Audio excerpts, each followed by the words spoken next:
மீனராசி அன்பர்களே, கலைஞர்கள் 2 வகைப்படும்.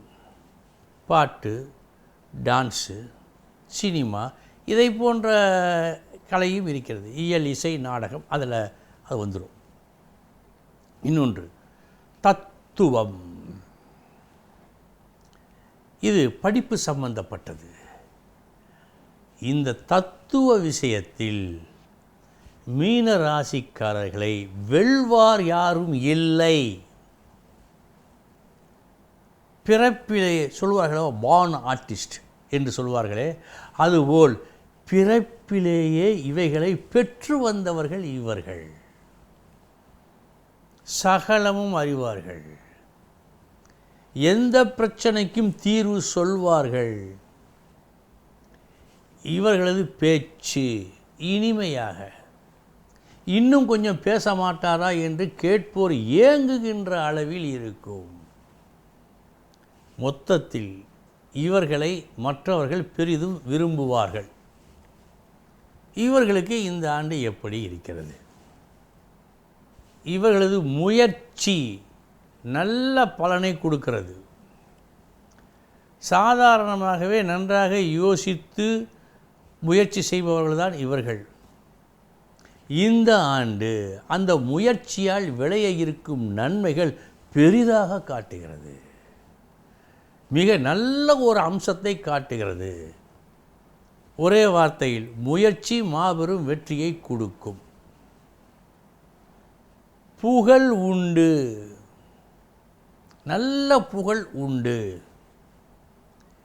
இவைகளையெல்லாம் விட வேறு ஒரு சிறப்பு அம்சம், இது நாள் வரை புத்திரர் காணாத தம்பதியர் இந்த ஆண்டு புத்திர சம்பந்தை பெறுவர். புத்திர உற்பத்தி நடக்கும்.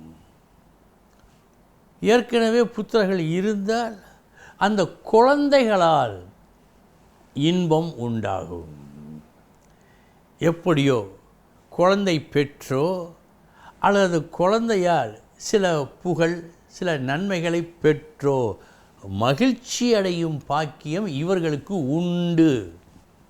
இந்த இரண்டும் கண்டிப்பாய் நடக்கும். அதுபோக கவனமாய் இருக்க வேண்டியது. தொழில் விஷயத்தில் சற்று கவனம் தேவை.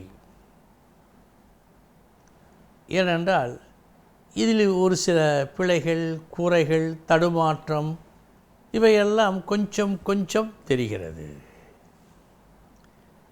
கொஞ்சம் தானே என்று நாம் விட்டுவிடக்கூடாது. ஒரு சிறு துரும்பு பல்லிடுக்கில் மாட்டிக்கொண்டால் கூட அது கூட ஒரு பெரும் பிரச்சனையாக மாறலாம், இருக்கலாம். கூடாது. இந்த விஷயத்தில் கூடுதல் கவனம் தேவை. அடுத்து, வெளிநாட்டுக்கு போகின்றீர்களா? நாங்கள் அனுப்பி வைக்கிறோம், இவ்வளோ கொடுங்கள் என்று யாராவது கேட்டால், வெளிநாடு போக வேண்டும் என்று ஆசைப்பட்டு கொண்டிருக்கின்ற மீன ராசி அன்பர்கள் நம்பி பணம் கொடுக்க வேண்டாம். அது உங்களுக்கு ஒரு பேரிடியாக இருக்கும். நீங்கள் ஏமாற்றப்படுவீர்கள் காட்டுகிறது. வெளிநாடு சம்பந்தப்பட்ட விஷயங்களில் ஏமாற்றம் என்று காட்டுகிறது. எனவே யோசித்து பாருங்கள். நன்றாக யோசித்து, நன்றாக ஆராய்ந்து பார்த்து பின் கொடுங்கள். அவசரப்பட்டு பணத்தை இழக்காமல் உங்களை காத்து கொள்ளுங்கள். நல்ல ஆண்டாகத்தான் இருக்கிறது. புகழ் கூடுகிறது, நல்ல நன்மைகளும் உண்டாகிறது. இந்த வெளிநாட்டு விஷயத்தில் மட்டும் சற்று கவனமாக இருக்க வேண்டும் என்று காட்டுகிறது. இதில் கவனமாக மட்டும் இருங்கள், இது போதும். இந்த ஆண்டு பல நன்மைகளை செய்யும். நீங்கள் நன்றாக இருப்பீர்கள். இந்த ஆண்டு உங்களுக்கு நல்ல ஆண்டு.